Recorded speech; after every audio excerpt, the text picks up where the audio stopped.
চলুন আজকে আপনাদেরকে একটা কুয়াকাটার মজার দৃশ্য দেখাচ্ছি।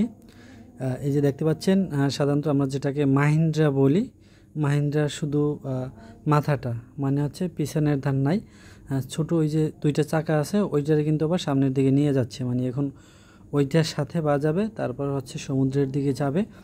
আমার পুরো ভিডিওটা দেখতে থাকুন, বিস্তারিত বলবো এবং আপনারাও হয়তো নতুন কিছু শিখতে পারবেন বা জানতে পারবেন। দেখছেন ওই যে চাকাটা একটু প্রয়োজন বোধে আবার ভিডিওটা পিছনে টাইনে দেখেন যে চাকাটা কিন্তু আলাদা ছিল, ওইটারে এইটার সাথে নিচে এবং সামনের দিকে আগাচ্ছে। এখন কিন্তু আমি সরাসরি একবারে সমুদ্রের তীরে, এবং এইটা কিন্তু একবারে সমুদ্রের মানে তীরে আগাই যাচ্ছে, এই কিন্তু একবারে সমুদ্রের তীরে চলে আসছে। এবং সামনের দিকে দেখেন, এই কিন্তু হচ্ছে একটা মাছ ধরার জেলেদের নৌকা আছে। এই ও কিন্তু আবার ওই গায়ের চাকা দুইটা ওই জায়গায় রাইখে আবার ঘুরতেছে। এখন হচ্ছে ও যেটা করবে, ওই চাকা দুইটা ওই যে মানুষ একজন যে দেখছেন তিনি হচ্ছে চাকাটা গাড়ির সাথে বাঁধাবে, ও যায় গাড়ির উপরে উঠবে, তারপর হচ্ছে সরাসরি তীরে নিয়ে যাবে। তো পুরো ভিডিওটা দেখতে থাকুন, জাস্ট একটু লাগাই দিছে, বাকি প্রসেসিং সব কিছু এই যে ড্রাইভার আছে তিনি করবে, একবারে নিয়ে যাবে। তো আগে যেটা হইতো, ওই যে দেখতেই থাকুন, একটু চোখ রাখুন, চোখ রাখলে বুঝতে পারবেন। আগে যেটা হইতো, ওই যে চাকা দেখছেন, এই চাকা দিয়ে সরাসরি জেলেদের নিতে হইতো, কিন্তু এখন মানুষ অনেক আপডেট হয়েছে, আধুনিক হয়েছে। আর দুইটা চাকায় কইরা এর একটা নৌকা মানে তীরে নিয়ে যাওয়া খুবই একটা কঠিন কাজ, কষ্টের কাজ।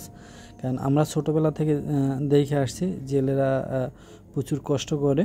তো এখন হচ্ছে আসলে সমুদ্রের ভিতর থেকে যখন মাছ ধরে আসে, তারা তো খাবার নিয়ে যায় না বা হালকা খাবার নিয়ে যায়, তো একবারই ক্লান্ত হয়ে যায়। এই মাছ ধরা নৌকাগুলো তীরে নিয়ে যাওয়া একটা প্যারা, বা তীরে উঠানো একটু কঠিন, বা মানে যেটাকে হচ্ছে আমরা পার্কিং বলি, মানে পার্কিং করাটা, নৌকাগুলো পার্কিং করা হচ্ছে খুবই কঠিন একটা কাজ।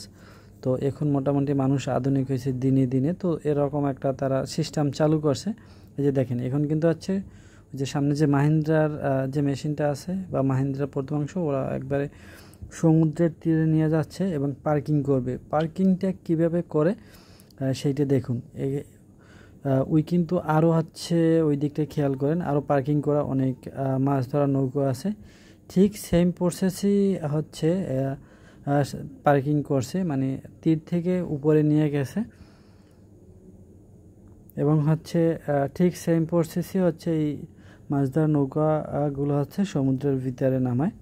তো আসলে এই দৃশ্যগুলো আসলে খুবই ভালো লাগে, যদি সরাসরি না দেখেন তাহলে বুঝতে পারবেন না। এবং হচ্ছে জেলেদের কষ্ট কিছুটা কম হচ্ছে, কারণ তারা সমুদ্রের ভিতর থেকে ক্লান্ত হয়ে আসছে, তাদের নৌকাটা পার্কিং করার খুব সুন্দর একটা উপায় পেয়ে গেল। যদিও এর জন্য পে করতে হয়, সম্ভবত পার ডে 100 টাকা বা 50 টাকা দিতে হয়, তো তারপরও তারা হচ্ছে এটা আগ্রহী, কারণ তাদের কষ্ট কম।